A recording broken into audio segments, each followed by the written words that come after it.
Kandanthara സദാൻ road ദാറുൽ ഖുർആൻ ഷരീദ് college 4ാം വാർഷികം ആഘോഷിച്ചു. ചടങ്ങിൽ ടി.എച്ച്. മുസ്തഫ അനുസ്മരണവും പ്രാർത്ഥനാ സദസ്സും നടത്തി.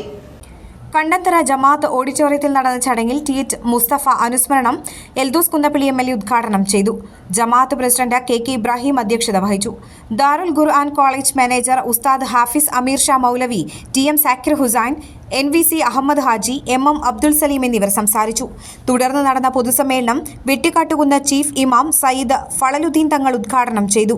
MM ബാവ മൗലവി അങ്കമാലി മിറാജ് സന്ദേശം നൽകി. അമീൻ ഭഗവി കല്ലാർ, കാട്ടാമ്പള്ളി മുഹമ്മദ് മൗലവി തുടങ്ങിയവർ സംസാരിച്ചു. മുൻ ഭീമാപള്ളി ഇമാം സയ്യിദ് മുത്തുക്കോയ തങ്ങൾ പ്രാർത്ഥനാ സദസ്സിന് നേതൃത്വം നൽകി.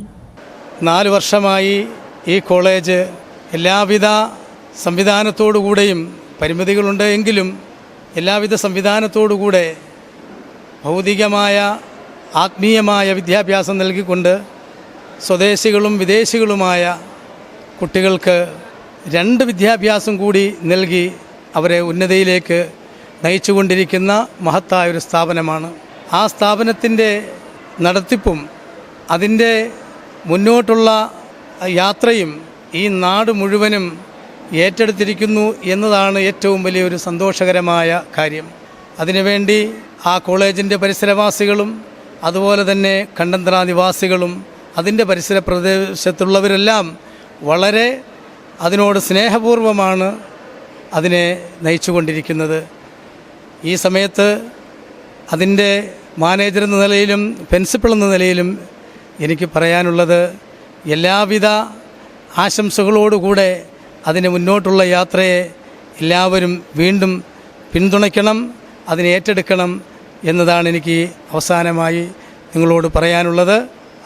അള്ളാഹുവിൻ്റെ അനുഗ്രഹത്താൽ 25ഓളം കുട്ടികൾ അവിടെ 2 പഠനവും നടത്തുന്നു. അതുപോലെ തന്നെ പരിശുദ്ധമായ ഖുർആൻ്റെ ഹിഫ്ള് അവിടെ നടക്കുന്നു.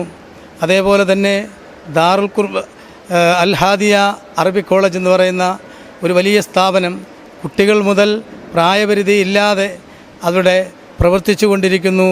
അത് 8 വർഷമായി നാടിൻ്റെ നാനാഭാഗങ്ങളിലായി വളരെയധികം മഹത്തായ ഒരു സംരംഭമായി അത് വളർന്നുകൊണ്ടിരിക്കുന്നു. എല്ലാവരും അതിനെ സഹകരിക്കണമെന്നും അതിലേക്ക് ആ ഒരു വിദ്യാഭ്യാസത്തിലേക്ക് എല്ലാവരും ഒരു നല്ല മനസ്സോടുകൂടെ പ്രവർത്തിക്കണമെന്നും ഈ സമയത്ത് ഞാൻ പറയുകയാണ്.